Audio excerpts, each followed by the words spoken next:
Patrick Kluivert akhirnya resmi berpisah dengan timnas Indonesia. Yap, keputusan ini diumumkan langsung oleh PSSI pada Kamis 16 Oktober 2025. Padahal baru 10 bulan lalu Kluivert tanda tangan kontrak 2 tahun. Secara resmi sih disebut mutual termination, tapi ya publik tahu ini bukan keputusan yang datang tiba-tiba. Gagal lolos ke Piala Dunia 2026 jelas jadi pemicunya. Tapi bukan cuma soal hasil.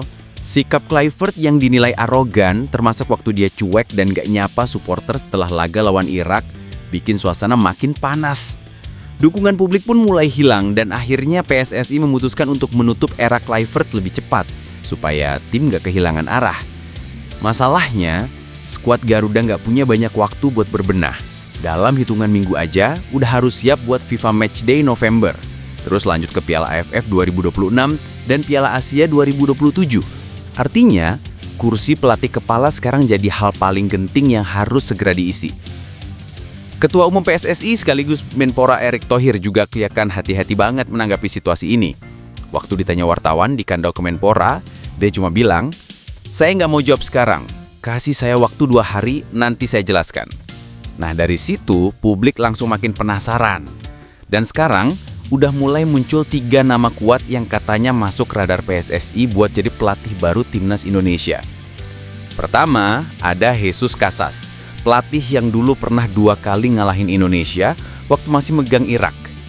Casas ini pelatih modern banget, gaya mainnya cepet, pressing tinggi, dan struktur permainan rapih. Dia juga pernah jadi asisten pelatih timnas Spanyol, bahkan kerja bareng klub Premier League Watford. Waktu pegang Irak, dia sempat bawa timnya juara Gulf Cup 2023, walau akhirnya dipecat awal 2025 gara-gara hasil buruk. Tapi reputasinya tetap oke di level Asia, dan kabarnya dia ini kandidat utama pilihan Erick Thohir. Nama kedua, Timur Kapadze dari Uzbekistan. Pelatih muda, baru 44 tahun, tapi punya visi jangka panjang banget. Dia sukses bawa timnas U23 Uzbekistan tampil gemilang di Piala Asia U23 dan bahkan lolos ke Olimpiade. Sekarang dia jadi asisten Fabio Cannavaro dan dikenal pakai formasi 4-3-3 dengan transisi cepat dan fokus ke pemain muda. Nah, karena timnas kita juga lagi dalam fase regenerasi, Kapadze ini dinilai cocok banget, apalagi dia ngerti kultur sepak bola Asia, hal yang Kluivert kelihatan gagal adaptasi. Dan yang terakhir, nama yang bikin heboh, Giovanni van Bronckhorst, legenda Belanda berdarah Maruku yang sekarang jadi asisten Arne Slot di Liverpool. Sebelumnya dia sempat melatih Besiktas dan lumayan sukses, 10 menang dari 20 pertandingan. Van Bronckhorst dikenal pakai sistem 4-2-3-1 kayak Kluivert, tapi lebih fleksibel dan adaptif. Kedekatannya dengan kultur Indonesia bikin dia dinilai cocok buat bangun kepercayaan publik lagi. Cuma ya tantangannya besar, dia harusnya menghadapi atmosfer sepak bola Asia Tenggara yang tekanan publiknya luar biasa. Sekarang semua mata tertuju ke PSSI dan Erick Thohir. Apakah mereka bakal pilih pelatih Eropa lagi, atau justru berani kasih kepercayaan ke sosok yang lebih paham karakter sepak bola Asia? Yang jelas, publik udah mulai kehilangan kesabaran.